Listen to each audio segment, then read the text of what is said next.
Masayang may bahagi ng Life B6 ang Tagalog na bersyon ng The Richest Man in Babylon ni George S. Clason. Ito ang ikapitong bahagi, mag-relax at mag-enjoy sa pakikinig. Bumili ng maraming malusog kaya, ang aking kita ay 42 piraso ng pilak sa buwan na ito.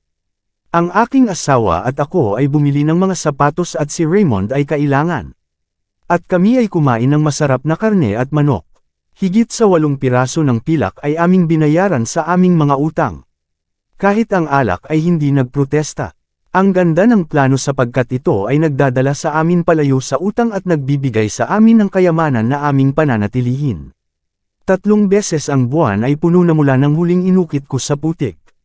Bawat pagkakataon ay nagbayad ako sa aking sarili ng isang dulo ng lahat ng aking kinita. Bawat pagkakataon, ang aking mabuting asawa at ako ay namuhay sa 7 dulo. Bagaman sa ilang pagkakataon ito ay mahirap. Bawat pagkakataon ay nagbayad ako sa aking mga utang ng 2 dulo sa aking pitaka. Ngayon ay mayroon akong 21 piraso ng pilak. Ang mga bagay na ito ay nagpapangyari sa aking ulo na tumayo ng tuwid sa aking mga balikat at nagpapalakas sa akin na magmalaki na maglakad sa gitna ng aking mga kaibigan. Ang aking asawa ay maingat na nag-aalaga ng aming tahanan at nagmumukhang maayos sa kanyang mga kasuotan.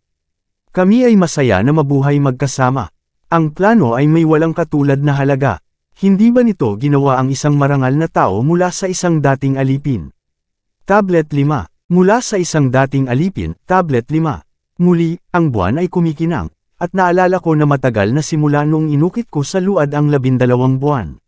Sa katotohanan, ay dumaan na ang 12 buwan, ngunit sa araw na ito, hindi ko lilimutin ang aking record sapagkat sa araw na ito, binayaran ko ang huling bahagi ng aking mga utang.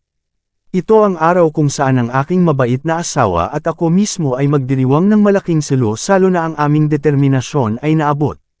Maraming mga pangyayari sa aking huling pagbisita sa aking mga tagapag-utang na hindi ko malilimutan. Si Amar ay humingi ng tawad sa akin para sa kanyang mga hindi magandang salita at sinabi na ako ay isa sa lahat ng iba na pinakamabuti niyang nais na kaibigan.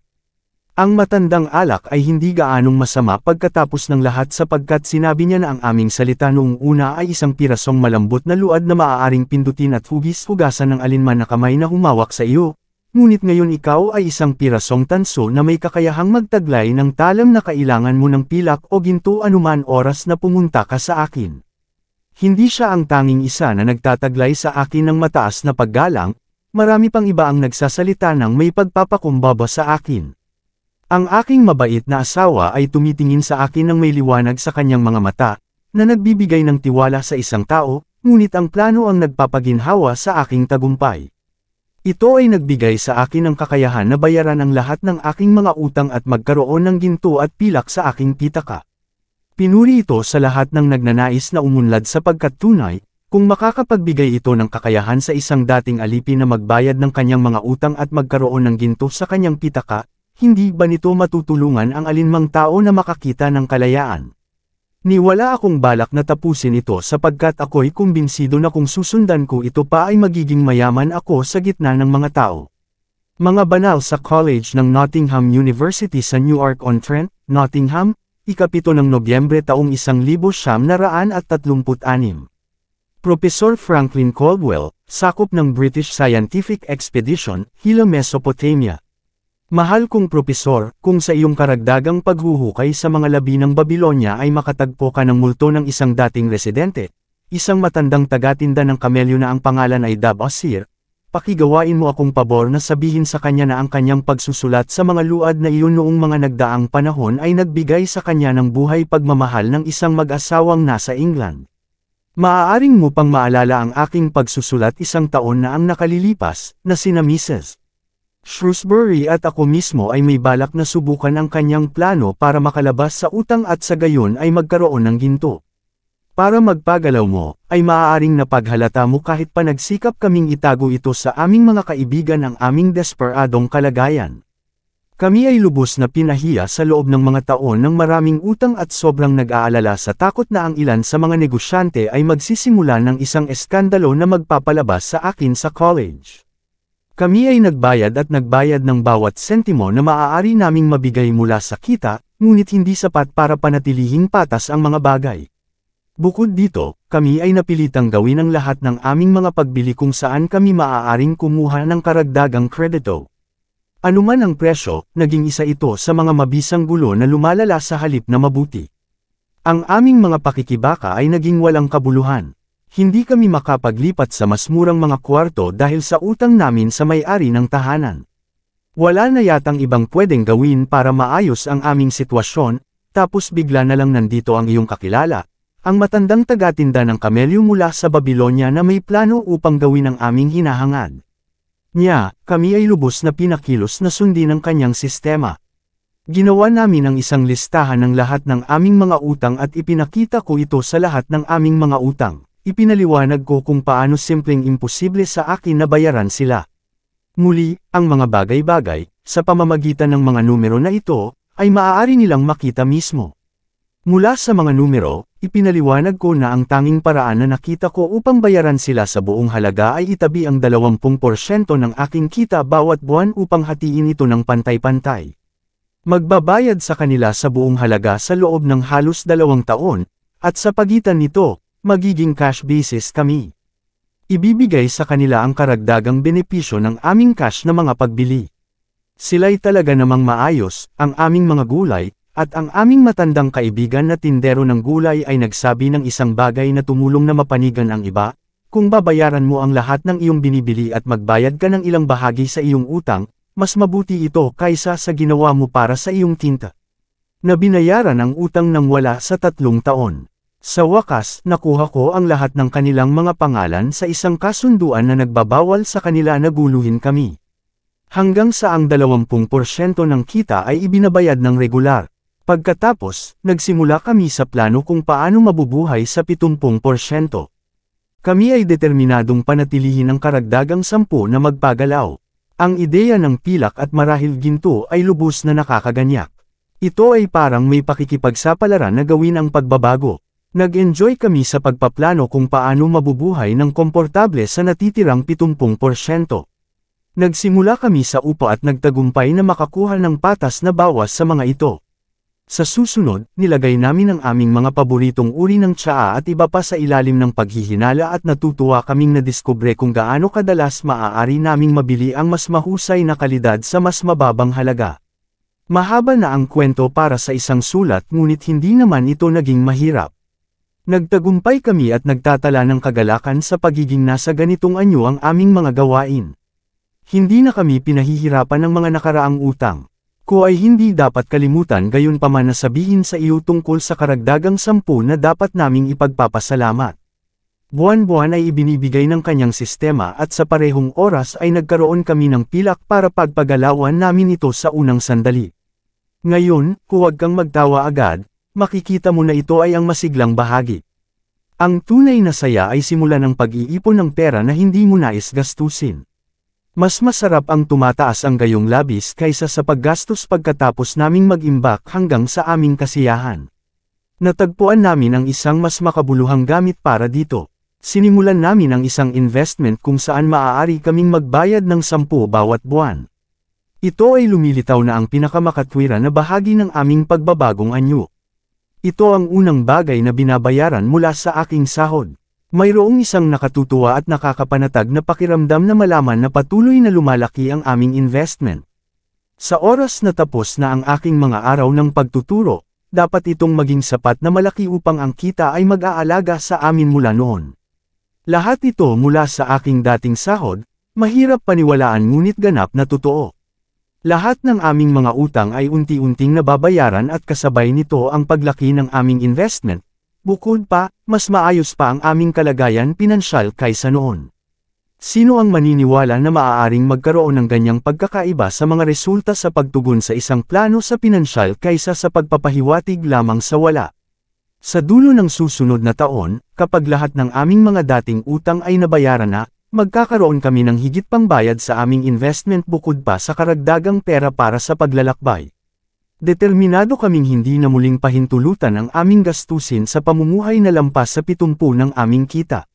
Ngayon maintindihan mo na kung bakit namin gustong pasalamatan ang lumang lalaki na ang plano ay nagligtas sa amin mula sa aming impyernong lupa. Alam niya na dumaan na siya sa lahat ng ito. Gusto niyang makakuha ang iba na makakuha ng pakinabang mula sa kanyang sariling mapait na mga karanasan.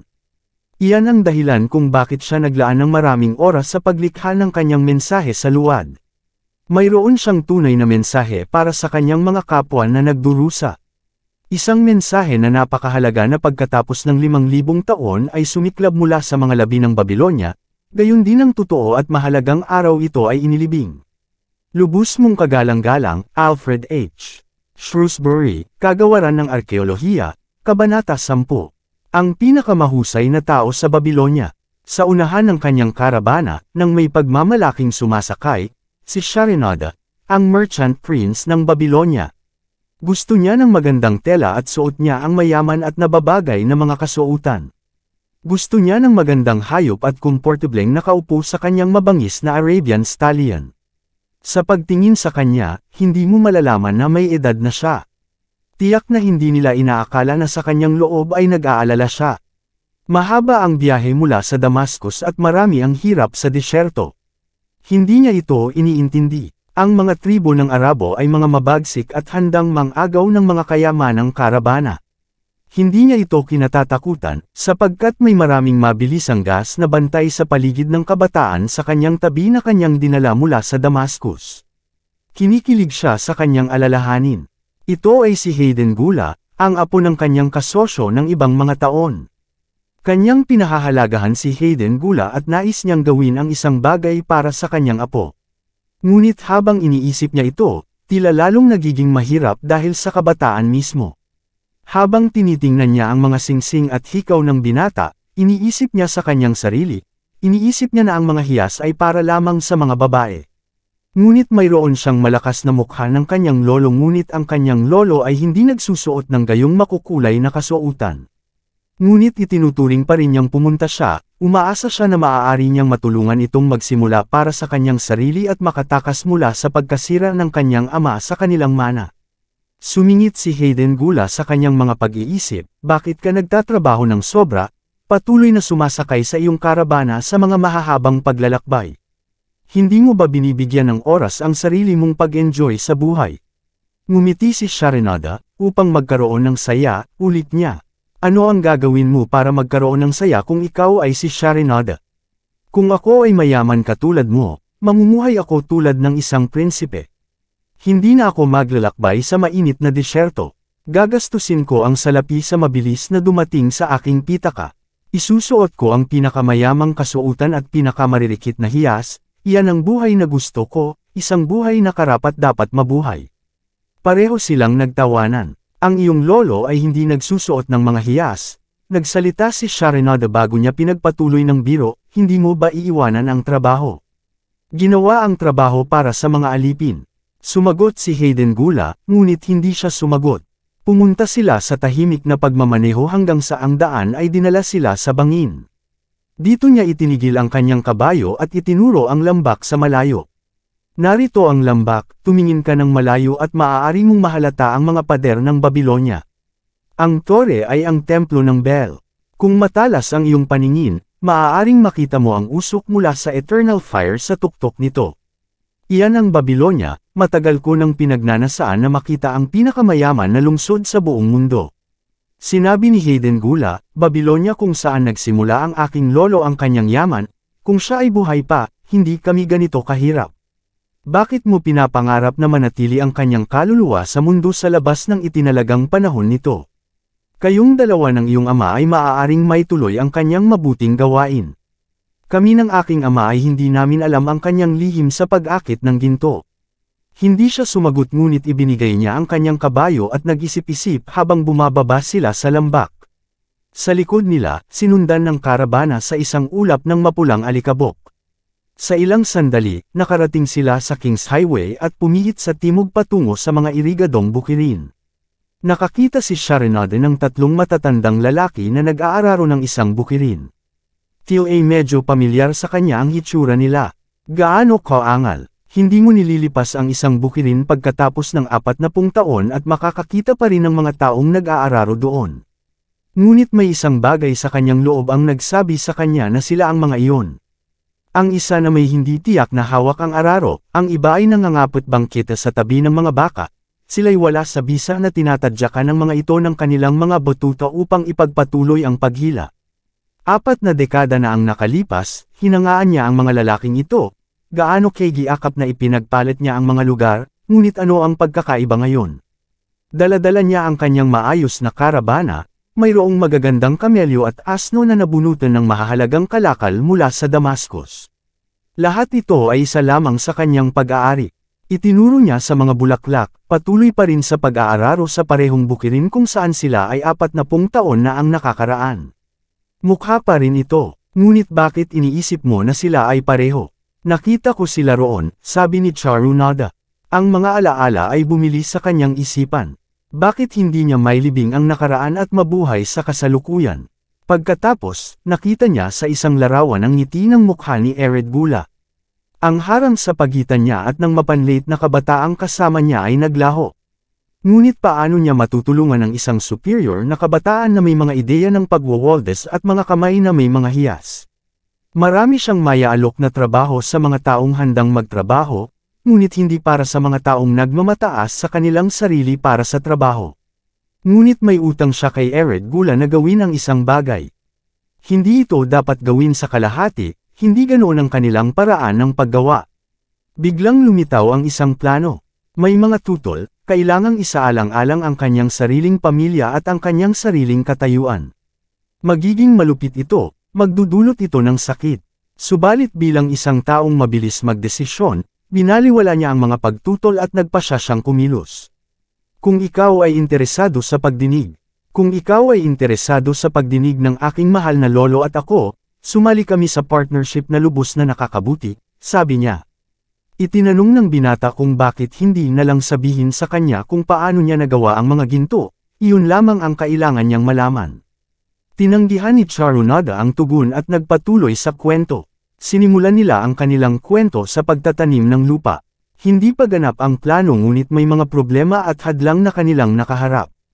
Tinanong niya si Megiddo kung siya ay nakakadena. Inaamin niyang minsan siyang alipin. Ipinakita nila ang kanilang paglaban sa pagiging alipin.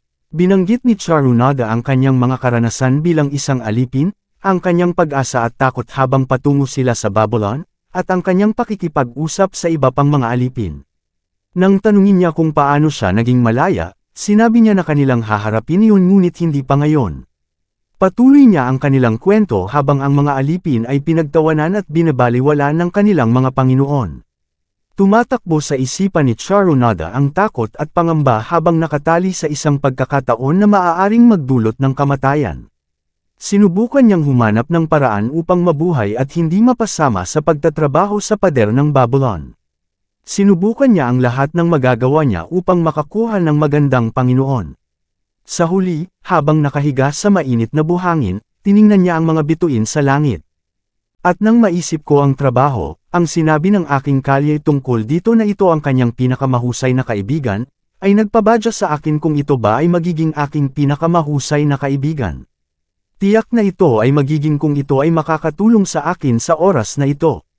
Nang magising si Megiddo, sinabi ko sa kanya ang aking mabuting balita, ito ang ating tanglaw habang patungo kami sa Babylonia. Bandang huli ng hapon, lumapit kami sa mga pader at nakita namin ang mga linya ng mga lalaki na parang mga itim na langgam na umuupa at bumababa sa mga matalas na diagonal na landas. Habang lumalapit kami ay namangha sa libu-libong mga lalaking nagtatrabaho.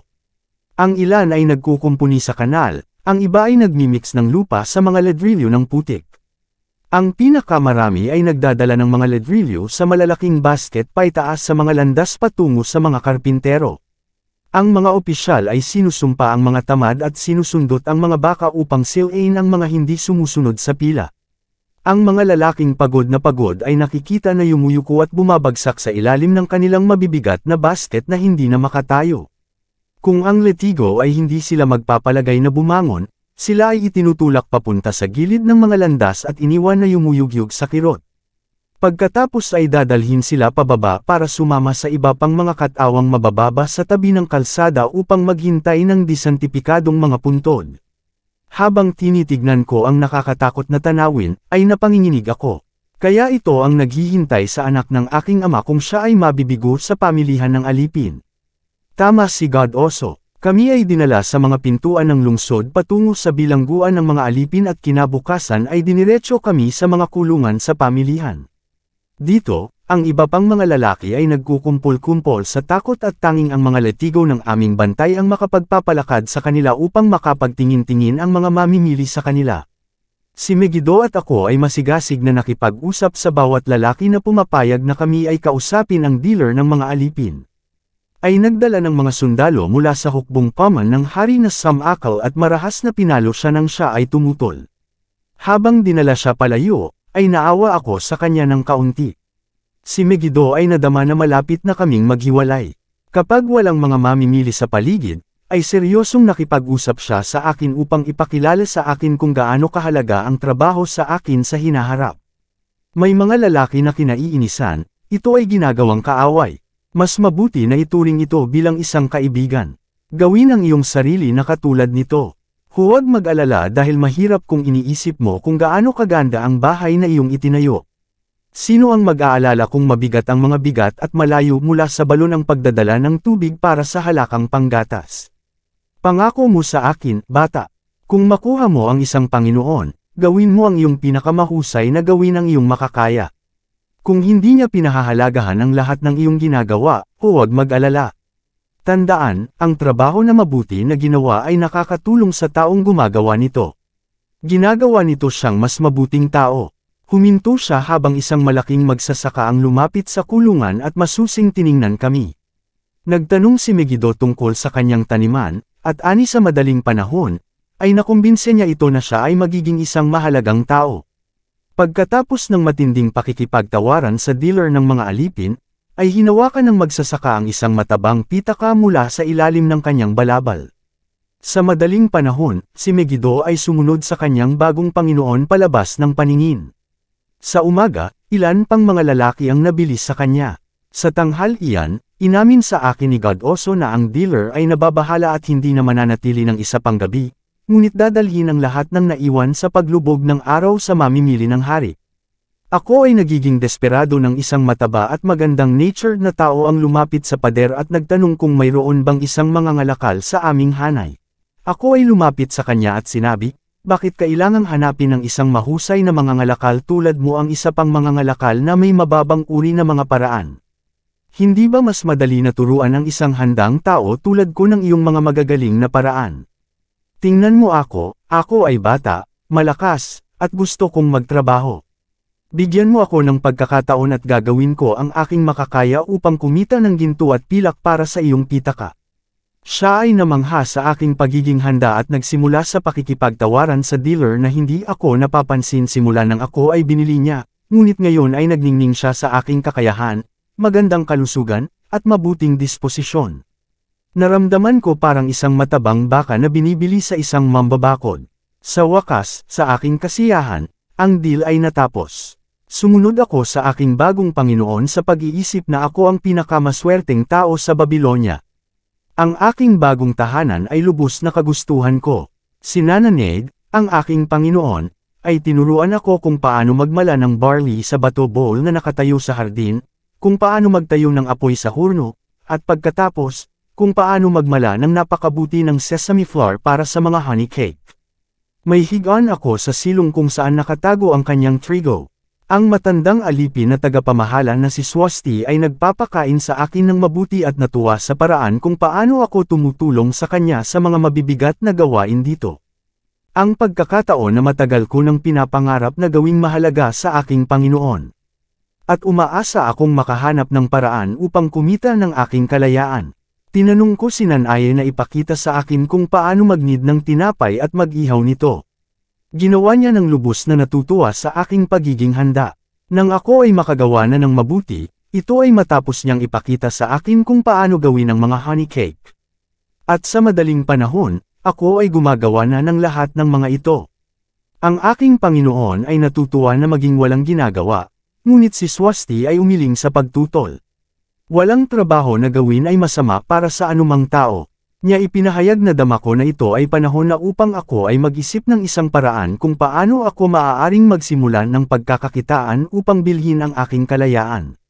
Habang ang pagbabake ay natapos sa tanghalian, naisip ko na si Nanaid ay magugustuhan kung makahanap ako ng mapapakinabangang trabaho para sa mga hapon at marahil ay magbahagi sa aking kita sa akin. Pagkatapos ay biglang pumasok sa isip ko, bakit hindi ko lutuin ng marami ang mga honey cake at ipagbili sa mga nagugutom na lalaki sa mga lansangan ng lungsod. Iniharap ko ang aking plano kay Nanaid, ganito, kung magagamit ko ang aking mga hapon pagkatapos ng pagbabake para kumita sa mga barya, hindi ba ito makatarungan na ibahagi mo ang aking kita sa akin, na magkaroon ako ng sariling pera na gastusin para sa mga bagay na ninanais at kinakailangan ng bawat tao. Sapat na sapat sinabi niya nang isinalaysay ko ang aking plano na ibenta ang aming mga honey cake. Siya ay lubos na natuwa dito. Narito ang gagawin natin, ang kanyang mungkahi.